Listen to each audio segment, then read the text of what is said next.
এক ব্রাহ্মণ অনেক যত্ন ও পরিশ্রমে একখানি সুন্দর বাগান করিয়াছিল। এখন একদিন দরজা খোলা পাইয়া একটা গরু ঢুকিয়া সেই গাছগুলি মুড়াইয়া খাইতে লাগিল। ব্রাহ্মণ কার্যান্তরে গিয়াছিল, আসিয়া দেখে তখনও গরুটা গাছ খাইতেছে।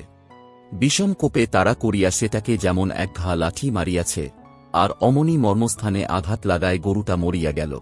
ব্রাহ্মণের তখন প্রাণে ভয়, তাই তো হিন্দু হইয়া গোহত্যা করিলাম, গোহত্যার তুল্য যে পাপ নাই। ব্রাহ্মণ একটু আধটু বেদান্ত পড়িয়াছিল, দেখিয়াছিল তাহাতে লেখা আছে যে বিশেষ বিশেষ দেবতার শক্তিতে শক্তিমান হইয়া মানবের ইন্দ্রিয় সকল শস্য কার্য করে, ইন্দ্রের শক্তিতে হস্ত কার্য করে। তবে তো আমি গোহত্যা করি নাই, ইন্দ্রের শক্তিতে হস্ত চালিত হইয়াছে, ইন্দ্রই তবে তো গোহত্যা করিয়াছে।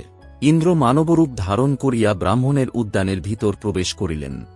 ব্রাহ্মণের কাছে যাইয়া জিজ্ঞাসা করিলেন, মহাশয়, বলিতে পারেন বাগানখানি কার? এমন সুন্দরভাবে গাছপালাগুলিকে লাগাইয়াছে? ব্রাহ্মণ উদ্যানের প্রশংসা শুনিয়া আহ্লাদে গদগদ হইয়া বলিল, আজ্ঞা আমার, আমি এগুলি সব পুঁতিয়াছি।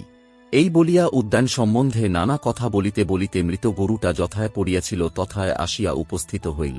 তখন ইন্দ্র যেন একেবারে চমকিত হইয়া জিজ্ঞাসা করিলেন, এখানে গোহত্যা করিল কে? ব্রাহ্মণ, এতক্ষণ উদ্যানের সকল পদার্থই আমি করিয়াছি বলিয়া আসিয়াছে, কাজেই গোহত্যাকে করিল? জিজ্ঞাসায় বিষম ফাঁপড়ে পড়িয়া একেবারে নির্বাক চুপ। তখন ইন্দ্র নিজরূপ পরিগ্রহ করিয়া ব্রাহ্মণকে বলিলেন, তবে রে ভণ্ড, উদ্যানের যাহা কিছু ভালো সব তুমি করিয়াছ, আর গোহত্যাটাই কেবল আমি করিয়াছি বটে। নে তোর গোহত্যাকৃত পাপ। এই বলিয়া ইন্দ্র অন্তর্হিত হইলেন এবং পাপও আসিয়া ব্রাহ্মণের শরীর অধিকার করিল।